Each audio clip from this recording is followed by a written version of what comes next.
Good day, everyone. Today, we will learn about Araling Panlipunan.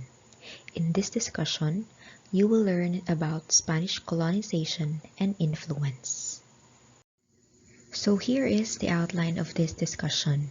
First, we will learn about the Spanish expeditions to the Philippines. Second is that the Spaniards as colonial masters. And third are the Spanish economic programs. So the first part of this discussion, we will learn about the Spanish expeditions to the Philippines.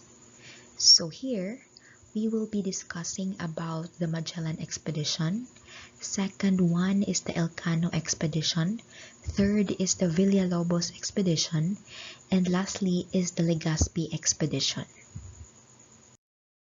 The Magellan Expedition. Ferdinand Magellan, a Portuguese in the service of the Spanish crown, was looking for a westward route to the Spice Islands of Indonesia. On March 16, 1521, Magellan's expedition landed on Homonhon Island in the Philippines. He was the first European to reach the islands. Raja Humabon of Cebu was friendly with Magellan and embraced Christianity, but their enemy, Lapu-Lapu, was not. Humabon wanted Magellan to kill Lapu-Lapu, while Magellan wanted to convert Lapu-Lapu into Christianity. On April 17, 1521, Magellan sailed to Mactan, and ensuing battle killed Magellan by the natives led by Lapu-Lapu.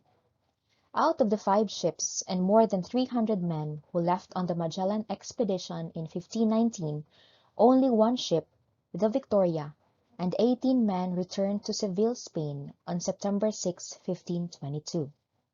Nevertheless, the said expedition was considered historic because it marked the first circumnavigation of the globe and proved that the world was round. The Elcano Expedition. Juan Sebastian de Elcano, the master of ship Concepcion, took over the command of the expedition after the death of Magellan, and captained the ship Victoria back to Spain. He and his men earned the distinction of being the first to circumnavigate the world in one full journey. After Magellan's death in Cebu, it took 16 more months for Elcano to return to Spain. The Magellan expedition started off through the westward route and returning to Spain by going east. Magellan and Elcano's entire voyage took almost 3 years to complete. Spain sends other expedition. After the Spain had celebrated Elcano's return, King Charles I decided that Spain should conquer the Philippines. 5 subsequent expeditions were then sent to the islands. These were led by Garcia Joffre Loaiza in 1525, Sebastian Cabot in 1526, Alvaro de Saavedra in 1527, Ruy Lopez de Villalobos in 1542, and Miguel Lopez de Legazpi in 1564. Only the last 2 actually reached the Philippines, and only Legazpi succeeded in colonizing the islands. The Villalobos Expedition. Ruy Lopez de Villalobos set sail for the Philippines from Navidad, Mexico, on November 1, 1542. He followed the route taken by Magellan and reached Mindanao on February 2, 1543. He established a colony in Sarangani, but could not stay long because of insufficient food supply. His fleet left the island and landed on Tidore in the Moluccas, where they were captured by the Portuguese. Villalobos is remembered for naming our country Islas Filipinas in honor of King Charles' son, Prince Philip, who later became King of Spain. The Legazpi Expedition. Since none of the expedition after Magellan from Loaiza to Villalobos had succeeded in taking over the Philippines, King Charles I stopped sending colonizers to the islands. However, when Philip II succeeded his father to the throne in 1556, he instructed Luis de Velasco, the Viceroy of Mexico, to prepare a new expedition, to be headed by Miguel Lopez de Legazpi, who would be accompanied by Andres de Ordeneta, a priest who had survived the Loaiza mission. On February 13, 1565, Legazpi's expedition landed in Cebu Island. After a short struggle with the natives, he proceeded to Leyte, then to Camiguin, and to Bohol. There, Legazpi made a blood compact with the chieftain Dato Sikatuna as a sign of friendship. Legazpi was able to obtain spices and gold in Bohol due to his friendship with Sikatuna. On April 27, 1565, Legazpi returned to Cebu, destroyed the town of Rahatupas, and established a settlement. On orders of the King Philip II, 2,100 men arrived from Mexico. They built the port of Puerta de San Pedro, which became the Spanish trading outpost and stronghold for the region. Hearing of the riches of Manila, an expedition of 300 men headed by Martin de Goiti left Cebu for Manila. They found the islands of Panay and Mindoro. Goiti arrived in Manila on May 8, 1570. At first, they were welcomed by the natives and formed an alliance with Raja Suliman, their Muslim king. But, as the locals sensed the true objectives of the Spaniards, a battle between the troops of Suliman and the Spaniards erupted. Because the Spaniards are more heavily armed, the Spaniards were able to conquer Manila.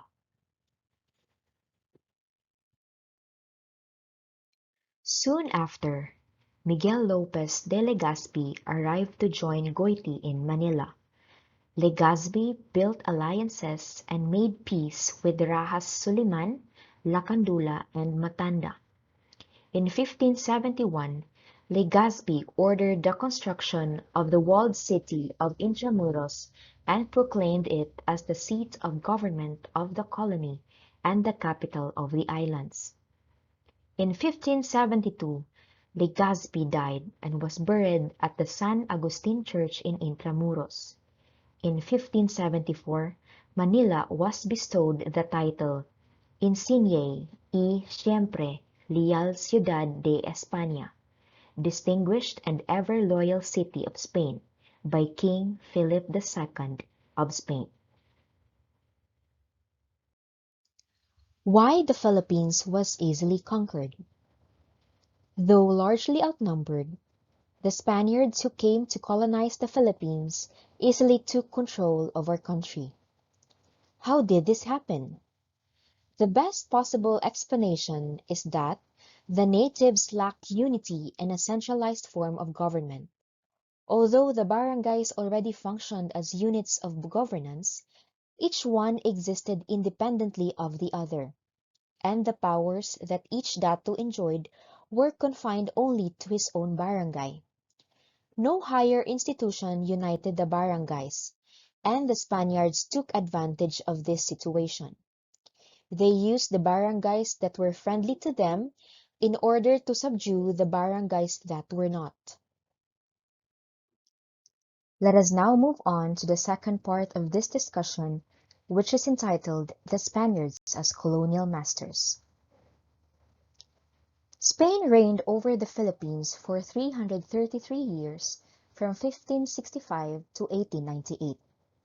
Since Spain was far from the country, the Spanish king ruled the islands through the Viceroy of Mexico, which was then another Spanish colony.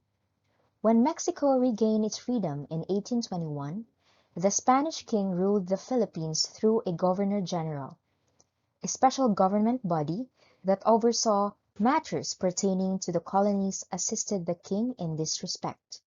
This body became known by many names: Council of the Indies in 1565 to 1837, Overseas Council in 1837 to 1863, and Ministry of the Colonies in 1863 to 1898. It implemented the decrees and legal codes Spain promulgated, although many of its provisions could not apply to conditions in the colonies. It also exercised legislative and judicial powers. The political structure. Spain established a centralized colonial government in the Philippines that was composed of a national government and the local governments that administered provinces, cities, towns, and municipalities. With the cooperation of the local governments, the national government maintained peace and order, collected taxes, and built schools and other public works. King of Spain is the head of the colonial government. The executive branch is composed of the Governor-General, while the judicial branch is composed of Royal Audiencia, Residencia, lower courts, and Governor-General. The colonial government constitutes the provincial government, municipal government, and the city government. For the provincial government or alcaldía, it is ruled by the alcalde mayor.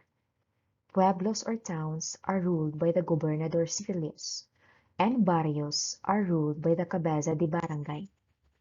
Municipal government or corregimiento is ruled by the corregidor.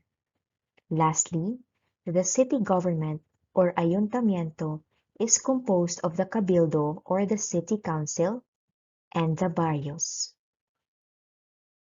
The Governor-General. As the king's representative and the highest-ranking official in the Philippines, the Governor-General saw to it that royal decrees and laws emanating from Spain were implemented in the Philippines. He had the power to appoint and dismiss public officials, except those personally chosen by the king. He also supervised all government offices and the collection of taxes. The Governor-General exercised certain legislative powers as well. He issued proclamations to facilitate the implementation of laws. The Residencia. This was a special judicial court that investigates the performance of a Governor-General who was about to be replaced. The Residencia, of which the incoming Governor-General was usually a member, submitted a report of its findings to the king. The Visita. The Council of the Indies in Spain sent a government official called the Visitador General to observe conditions in the colony. The Visitador General reported his findings directly to the king. The Royal Audiencia. Apart from its judicial functions, the Royal Audiencia served as an advisory body to the Governor-General and had the power to check and report on his abuses. The Audiencia also audited the expenditures of the colonial government and sent a yearly report to Spain. The Archbishop and other government officials could also report the abuses of the colonial government to the Spanish king. Despite all these checks, however, an abusive Governor-General often managed to escape stiff fines, suspension, or dismissal by simply bribing the Visitador and other investigators. The Provincial Government. The Spaniards created local government units to facilitate the country's administration. There were two types of local government units. First is the alcaldía, and second is the corregimiento. The alcaldía, led by the alcalde mayor, governed the provinces that had been fully subjugated. The corregimiento, headed by corregidor, governed the provinces that were not yet entirely under Spanish control. The alcalde mayors represented the Spanish king and the governor-general in their respective provinces. They managed the day-to-day operations of the provincial government, implemented laws, and supervised the collection of taxes. Though they were paid a small salary, they enjoyed privileges such as the indulto de comercio, or the right to participate in the galleon trade. The municipal government. Each province was divided into several towns or pueblos headed by gobernadorcillos, whose main concerns were efficient governance and tax collection. 4 lieutenants aided the gobernadorcillo. First is the teniente mayor or the chief lieutenant. Second is the teniente de policia or the police lieutenant. Third is the teniente de cementeras or the lieutenant of the fields.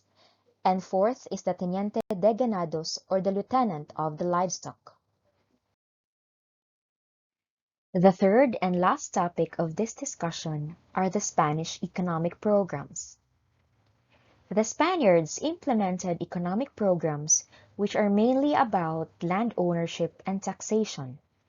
The programs include the encomienda, hacienda, imposition of different kinds of taxes, the galleon trade, monopoly, and polo y servicios. Tribute. Filipinos, all males from 20 to 26 years old, pay 8 reales, which is equivalent to 1 peso. However, people who are employed in the colonial service, such as the soldiers, cabeza de barangay, and his or her firstborn son, are exempted in paying the tribute. These tributes or buwis are the tax or rent given to the landlord a resident is under. It may be in cash or in kind, such as tobacco, chickens, produce, gold, blankets, cotton, rice, etc., depending on the region of the country, fixed at 8 reales and later increased to 15 reales. By 1884, the tribute was replaced by the cedula personal, wherein colonists were required to pay for personal identification. Everyone over the age of 18 was obliged to pay. The local gobernadorcillos had been responsible for collection of the tribute. Under the cedula system, however, taxpayers were individually responsible to Spanish authorities for the payment of the tax, and were subject to summary arrest for failure to show a cedula receipt. Reales compras. These are purchases by the government of certain foodstuffs and other provisions to stock the royal bodegas and military stores and to replenish the galleons and other ships in the royal service. But why is this considered as an economic burden? Here, no private ships were allowed to buy and sell until these reales compras had been completed. Tithe. It is the payment of the 10% of an individual's annual income to the government. Sanctorum. It is the tax being paid as support to the church. The Bandala system. It is an annual enforced sale and requisitioning of goods such as rice. The alcaldes were abusing their power to collect tribute. They are skillful in cheating the ignorant Filipinos through the use of tampered weights and measures. Polo y servicios, or forced labor. This is a Spanish economic program wherein able-bodied males ranging from 16 to 60 years of age were required to work without pay for 40 days every year. One could be exempted from polo by paying the fala, which is a daily fine of 1.5 real. However, in 1884, the number of days was lessened to 15 days per year. The negative reaction. Production did increase, but was accomplished through coercion and abuse. They saw that they were being exploited by foreign power, and the burden of tax inflamed their anger more towards the colonizers. If Filipinos were maltreated by some Spanish authorities, The Chinese were even more abused. The Spaniards were extremely afraid of the economic power of the Chinese. Because of that, the Chinese were restricted in what they could do. First is they allowed to live in Filipino villages only when they agreed to be converted to Christianity. Second is that those who refused to be converted were quarantined in an isolated area called the Parian, a district covered by the guns of Intramuros. The role of the Chinese. The Chinese serve as the oil of the machinery of commerce throughout the archipelago. They supplied the need for coin, for working capital, and for all forms of credit. And they also advanced money to the Filipino producers or hacienderos, thus buying out their entire produce. Apart from that, the Chinese paid sizable contributions and tributes. In fact, it was estimated that more than 10% of the total government revenues from tribute came from them. Chinese attributions includes the family ties, the attitude towards business, and on how they rear their young. The Encomienda System. Spain owed the colonization of the Philippines to Miguel Lopez de Legazpi, who valiantly and loyally served the Spanish crown. To hasten the subjugation of the country, King Philip II instructed Legazpi to divide the Philippines into large territories called encomiendas, to be left to the management of designated encomenderos. To show his gratitude to his conquistadors, the king made them the first encomenderos in the colony. As the king's representatives in their respective encomiendas, the encomenderos had the right to collect taxes. However, the encomiendas were not there to own. The encomenderos were only territorial overseers who had a duty to protect the people in the encomienda, to maintain peace and order, to promote education and health programs, and to help the missionaries propagate Christianity. In 1865, a royal decree was issued by the King of Spain ordering everyone possessing land to register it. The system was run by men who had excessive power. The power of the encomienda was not checked by that of the king, and a distant government could not administer justice to the natives. As a result, there was a mud rush among the elites while the natives were completely ignorant about it. So the natives became the first victims of land grabbing. The galleon trade. When the Spaniards came to the Philippines, our ancestors were already trading with China, Japan, Sham, India, Cambodia, Borneo, and the Moluccas. The Spanish government continued trade relations with these countries, and the Manila became the center of commerce in the East. The Spaniards closed all the ports of Manila to all countries except Mexico. Thus, the Manila-Acapulco trade, better known as the galleon trade, was born. The picture on the right was the route of the galleon trade.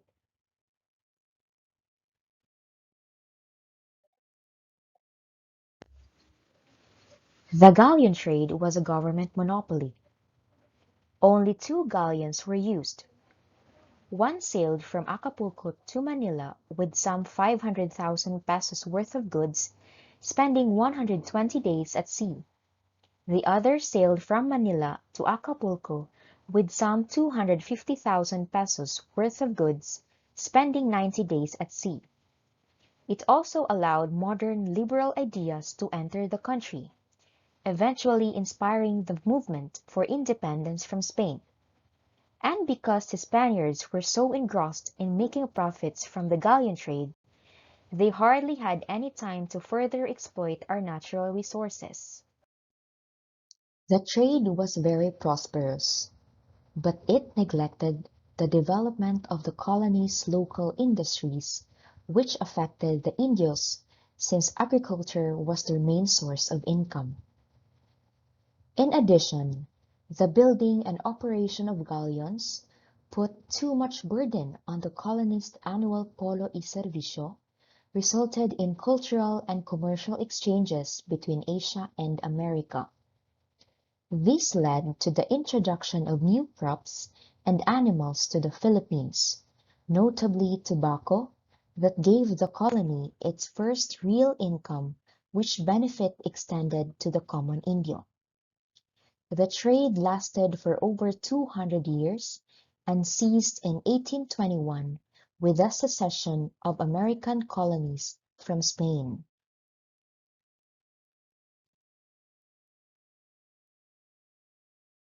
The reign of Carlos III from 1759 to 1788. He advocated new ideas of colonial administration, including new ways of raising revenues. In March 1785, he created the Royal Philippine Company with a 25 years charter. It was granted exclusive monopoly in bringing to Manila, Philippines, Chinese and Indian goods and shipping them directly to Spain via the Cape of Good Hope.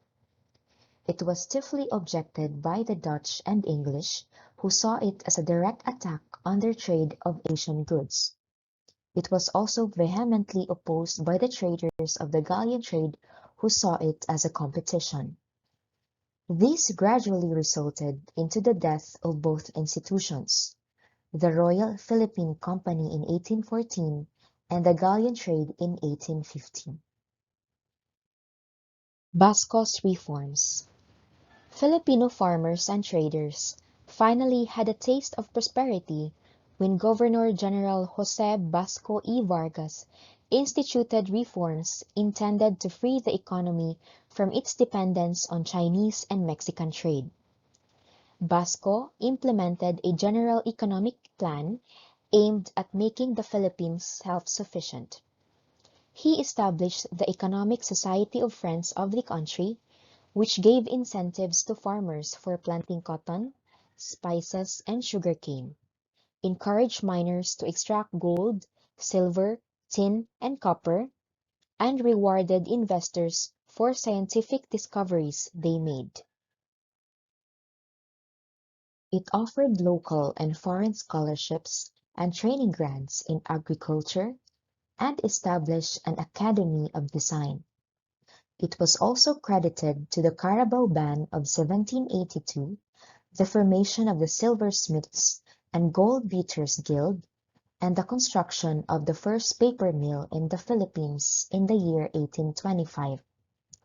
It was introduced on 1780, vanished temporarily on 1787 to 1819, 1820 to 1822, and 1875 to 1882, and ceased to exist in the middle of the 1890s.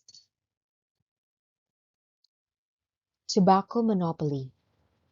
The tobacco industry was placed under government control during the administration of Governor-General Basco.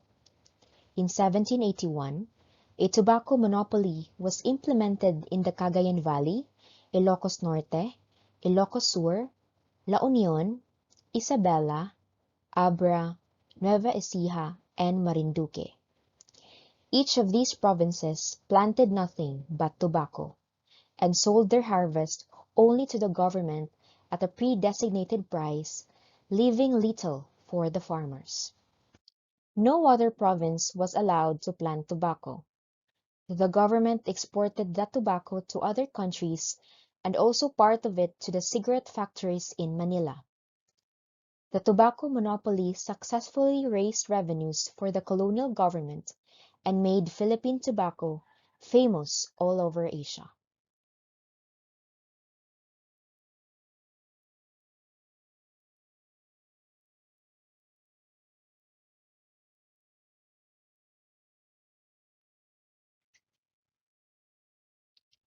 And that's the end of our discussion about Spanish colonization and influence.